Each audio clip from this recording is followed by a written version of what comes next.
بسم اللہ الرحمن الرحیم۔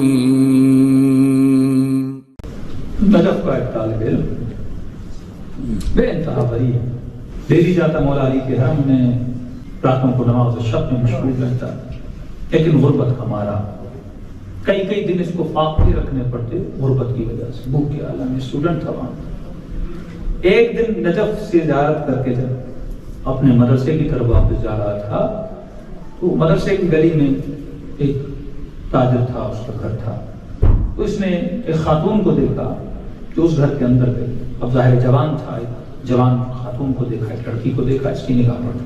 اب یہاں پہ درس سیکھیے کہ زندگی میں یہ ساری چیزیں ہمارے ساتھ بھی ہوتی ہیں، لیکن ان چیزوں کو حاصل کرنے کے لیے مجھے کون سا راستہ اختیار کرنا ہے، اس واقعے میں آپ کو پتہ چلے۔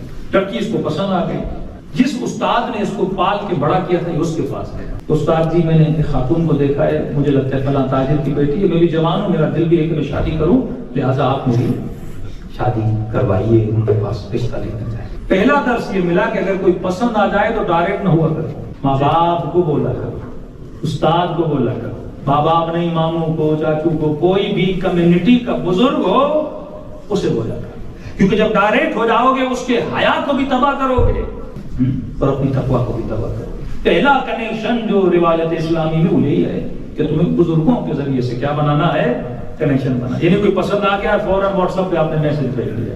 کئی حضرات اور جوان مجھے کہتے مولانا خاتون نے سلام دیا ہے تو اس کا جواب دوں کہ نہیں دوں، اگلے نے کا جواب دینا واجب ہے۔ واجبات بھی لوگوں کو یہاں پہ یاد آ جاتے ہیں۔ وہ جواب جو تجھے گمراہ بنا ہے، جہاں پر شیطان ذہن میں آ گیا جواب دینا واجب ہے۔ کسی نے کہا مولانا میں خاتون سے بات کرتا ہوں پر کوئی ایسی ہماری ڈسکشن، کون سی ڈسکشن ہوتی ہے مولانا؟ اسلامک مدت معلوم ہو، مولوی ہو۔ یہاں پہ ہم مدرسے کے مولوی بھی بن جاتے ہیں کہ کسی خاتون سے اسلامک ڈسکشن کرنی ہوتی ہے۔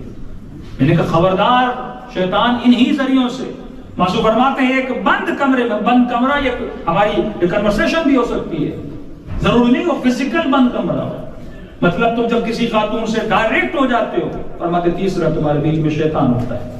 یوسف اللہ کے نبی ہیں، فرماتے الا ما رحم ربی، اگر خدا یوسف پہ رحم نہ کرتا اللہ کیا ہو جاتا۔ کبھی خود پہ اتنا بھروسہ نہ کیا کرو، آگ سے کھیلا نہ کرو، جو فرامین معصوم ہے، اللہ نے تمہارے وجود کو بنایا ہے اور تم سے تجھے بہتر جانتا ہے، لہٰذا انہی انسٹرکشن پہ چلا کرو جو خدا بندے متعال نے کہا۔ اس نے اپنے استاد کو کہا، استاد رشتہ لے کر اگلے دن واپس آیا کہ میں معافی چاہتا ہوں۔ اس نے جواب دے دیا، کہا کیوں؟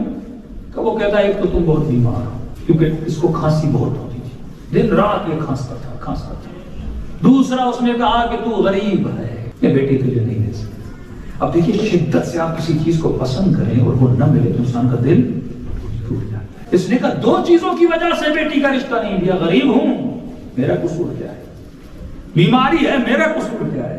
میں تو اتنے ڈاکٹر کے پاس گیا، جب علاج ہی نہیں ہو رہا تو میں کیا کروں؟ اب یہاں پہ جب اس کو دکھ ہوا نا، دوسری پہلا نقطہ یہ کہ جب کوئی پسند آئے ڈائریکٹ نہ ہو، دوسرا نقطہ جب دل ٹوٹے تو کہاں جاؤ؟ یہ فوراً مولا علی کے حرم میں چلا گیا۔ اما یجیب المضطر اذا دعا ویکشف السوء، وہ خدا جو ٹوٹے ہوئے دلوں کی آوازوں کو سنتا ہے۔ اما یجیب المضطر اذا دعا ویکشف السوء، اے خدا وہ ٹوٹے ہوئے دلوں کی آواز کو سنتا ہے۔ ہمارے یہاں کیا ہوتا ہے، ویسٹرن ورلڈ میں کیا ہوتا ہے، پاکستان میں کیا ہوتا ہے، جب دل ٹوٹا گانا لگا دیا، روئے جا رہا ہے، سیڈ سانگ سن رہا ہے۔ ایک بوڑھا آدمی مجھے کہہ رہا مولانا میں نماز شب بھی پڑھتا سب کرتا ہوں، مولانا کیا وہ رفیع محمد کے گانے سن سکتے؟ میں نے کہا بھائی اس میں ایسا کیا؟ کہ مولانا نہیں کچھ نہیں ہوتا، مجھے بس ایک عادت ہے زمانے سے، وہ زیادہ وہ بھی نہیں پڑھتا، بڑی اچھی شاعری ہوتی ہے، یہ ہوتا ہے وہ ہوتا ہے۔ تو میں نے کہا یہ بتا نماز میں زیادہ سکون ملتا ہے یا وہ رفیع صاحب میں؟ اس میں بڑا سکون ملتا ہے، ایک ایسا نشہ جس میں لوگ گرفتار ہے۔ جب دل ٹوٹے ہمارا جوان کیا کرتا ہے؟ گانا سنتا ہے۔ جب دل ٹوٹتا ہے تو ہم کیا کرتے ہیں؟ نشہ کرتے ہیں، شراب پیتے ہیں، نشہ کرتے ہیں۔ یہی ہوتا ہے نا، جب غم ہوتا ہے تو غم کو بھلانے کے لیے کیا کرتے ہیں؟ شراب پی جاتی ہے۔ اللہ شراب کا دشمن نہیں ہے، شراب کو خدا نے کیوں حرام کیا یہ بھی لاجیکل ہے، کیونکہ شراب عقل کو تباہ کر دیتی ہے۔ اکثر سوسائڈ کیس آپ دیکھیں گے جب ان کے بلڈ کو ٹیسٹ کیا گیا تو ان کے بلڈ میں کیا تھا؟ نشہ تھا، الکوہل تھا. کیونکہ جب آپ نشے میں آتے ہیں، یہ بھی اس پہ لمبی مجلس ہو سکتی ہے کہ شراب حرام کیوں کریں، کیونکہ شراب کنٹرول کو ختم کر دیتی ہے. تو فرمایا جب دل ٹوٹے تو نشے کی طرف نہ جایا کرو، گانوں کی طرف نہ جایا کرو. یہ دوسرا اس جوان نے جب دل ٹوٹا، کسی نے کہا مولانا جب مصیبتیں پریشانیاں آتی ہیں کیا کرو؟ معصوم فرماتے ہیں کسی اکیلی جگہ پہ جایا کرو، مصلی پہ جایا کرو اور 2 رکعت نماز استغاثہ پڑھا کرو، 2 رکعت نماز حاجت پڑھا کرو، اللہ کے ساتھ راز و نیاز کیا کرو، اہل بیت علیہ الصلوۃ والسلام کا واسطہ دیا کرو. کیونکہ دنیا میں تمہاری مشکل کو اگر کوئی حل کر سکتا ہے اور اگر کوئی حلال مشکلات ہے تو وجود پروردگار عالم ہے، اس کی دربار میں جایا کرو. یہ جوان بھی فوراً آیا حرم امیر المؤمنین میں، رو رو کر کہا کہ مولا علی میرا قصور کیا ہے اگر میں بیمار ہوں؟ میرا قصور کیا ہے مولا اگر میں غریب ہوں؟ مولا میں نے پوری زندگی آنکھوں کو گناہ میں مبتلا نہیں کیا. کہتا میں بہت رویا، 3-4 گھنٹے زار و قطار رویا، اور ہو سکتا ہے کوئی علی کے در پہ روئے اور علی اسے آواز نہ دے. کہتا اتنے میں ایک شخص وہاں سے گزرا اور مجھے روتا ہوا دیکھا، کہا اے جوان اتنا رو کیوں رہا ہے؟ میں نے کہا کہ حاجت قبول نہیں ہو رہی، تانا ملا ہے مجھے غربت کا اور مجھے میری بیماری کا، علی کے در کا طالب علم ہوں. کہا جوان روتے وہ ہیں جن کا امام زندہ نہیں ہو. تیرا امام زندہ ہے. جا مسجد کوفہ 40 شب بدھ یہ عمل انجام دے، تمہارا مسئلہ حل ہو جائے. کہتا یہ بول کے چلا گیا. میں سوچنے لگا اسے کیسے پتا چلا کہ میرا یہ ایشو ہے. کہتا میں سوچا یقیناً مولا نے کسی کو بھیجا ہے میری طرف میری مسئلے کو حل کرانے کے لیے. کہتا میں گیا مسجد کوفہ، میں نے روزے رکھنا شروع کر دیا. جب بھی شب بدھ آتی تھی وہاں پہ 2 رکعت نماز امام زمانہ، آپ جانتے ہیں جس میں ایاک نعبد و ایاک نستعین 100 ٹائم ہے اور ذکر رکوع اور ذکر سجدہ 7 ٹائم ہے. یہ میں نے عمل انجام کرنا شروع کیے. آخری شب بدھ تھی. کہتا غربت اپنے پیک پر تھی، یعنی سحری کرنے کے لیے کھانا نہیں ہوتا تھا، افطاری کرنے کے لیے کچھ نہیں ہوتا تھا. ایک روٹی کا ٹکڑا پانی کے ساتھ کھا لیتا تھا، اور کھانسی بھی شدت والی اور سردی بھی شدت والی.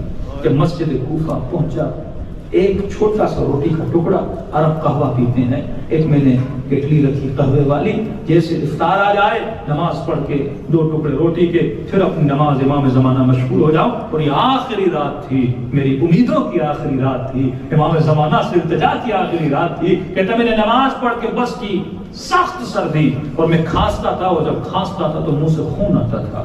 مسجد میں خون پھینک نہیں سکتا تھا. میں مسجد سے باہر جاتا تھا، وہاں پھر کلی کرتا تھا، پھر واپس آتا تھا، اپنی عبادت میں مشغول ہوتا تھا. اتنے میں جب افطاری کا وقت قریب آیا میں نے مسجد کے دروازے سے ایک سید کو آتا، سبز عبا اور قبا میں ملبوس، بلیک کلر کی شال اس کی کمر میں بندھی ہوئی ہے، میرے قریب آیا. میں نے کہا یقیناً کوئی سید ہے. اب ذہن میں خیال آیا عرب میں رواج ہے جب کوئی آپ کو آتا ہے تو مہمان نواز ہوتے ہیں، یعنی اگر آپ سفرے پہ بیٹھے ہیں تو اگر کوئی آ گیا اچانک آپ کو سفرے پہ بٹھانا ہے. کہتے میں دل میں سوچا ایک ہی روٹی کا ٹکڑا ہے، مہمان بھی آیا ہے، منع بھی نہیں کر سکتا. اس نے کہا کوئی بات نہیں، میں تو اتنے دن سے بھوکا ہوں، آج پھر بھی بھوک میں گزار دوں گا. کہ جیسے وہ پہنچے میں نے جلدی جلدی سے قہوہ ڈالا. میں نے کہا تفضلوا سیدنا، بیٹھ جائیے. میں نے روٹی ان کے سامنے رکھی، قہوہ ان کے سامنے رکھا. میں نے کہا بسم اللہ کھائیے. انہوں نے کہا کہ یہ کئی واقعات میں ملا ہے. میں نے کہا قہوہ دیجیے. کہا کہ ہم ان فضولیات سے دور ہیں، ہم ان فضولیات سے دور ہیں، لیکن تم اصرار کر رہے ہو، تمہاری خاطر ہم تھوڑا چکھ لیتے ہیں. کہ انہوں نے کپ اٹھایا اور صرف اتنا پیا کہ ان کے ہونٹ جو ہیں اس قہوے کے ساتھ کیا ہوئے؟ مست ہوئے. اور مجھے کہا کہ تمہاری خواہش تھی کہ اللہ تجھے امیر بنائے. اب اسے پتا نہیں لگ رہا کہ اس نے مجھے پہچانا کیسے، میری خواہشوں کو جانا کیسے. کہ تمہاری خواہش تھی کہ اللہ تجھے کیا بنائے؟ امیر بنائے. کہ ہم یہ سمجھتے ہیں کہ اگر تو امیر بن گیا تو ہم سے دور ہو جائے گا، غربت تمہاری حق میں ہے. دوسری تمہاری خواہش یہ تھی کہ تمہاری اس لڑکی سے شادی ہو جائے، ہم دعا کریں گے خدا تمہاری شادی کروا دے. تیسری خواہش یہ تھی کہ اللہ تجھے شفا دے، وہ شفا تجھے مل چکی ہے جب تو قہوہ پی لے گا. میں نے کہا کہ سید کا میرے جانے کا وقت ہے، کہ آپ کہاں جا رہے ہیں؟ کہ مقام ابراہیم ہے، مسلم نقیل ہے، نماز پڑھوں گا چلا جاؤں گا۔ میں نے کہا سید میں بھی چاہتا ہوں آپ کے پیچھے نماز پڑھوں۔ کہا وہ اٹھے، میں نے جلدی سے قہوہ پیا، ان کے پیچھے پیچھے دوڑا، انہوں نے پہلے مجھ سے نماز شروع کی، مستحب نماز تھی، پہلے مجھ سے شروع کی، میں نے پھر پیچھے اختتام میں نے اللہ اکبر کر کے نماز کی۔ میں کھڑا تھا، وہ رکوع میں تھے، وہ سجدے میں تھے، میں رکوع میں تھا، وہ مجھ سے پہلے چلے گئے تھے۔ کہتا ہے میں نے رکوع میں جا کے سوچا کہ کون ہے جس سے میری حاجتوں کا پتہ چلا۔ بندے خدا کہیں یہ تیرا امام زمانہ تو نہیں جس کو انہیں نہیں پہچانا۔ کہتا ہے اس کی نماز ختم ہو گئی، میں نماز توڑ بھی نہیں سکتا تھا، جلدی جلدی میں نے نماز ختم کی، پیچھے پیچھے دوڑا، لیکن لگ ایسے رہا تھا کہ میں دوڑ رہا ہوں اور زمین ان کو آگے لے کر جا رہا، یہاں تک کہ میری آنکھوں سے اوجھل ہو گئے۔ روتا ہوا مدرسے پہنچا، وہی بوڑھا جس کی بیٹی کا رشتہ تھا وہ میرے پاس آیا، روتا ہوا کہنے لگا اے جوان بیٹی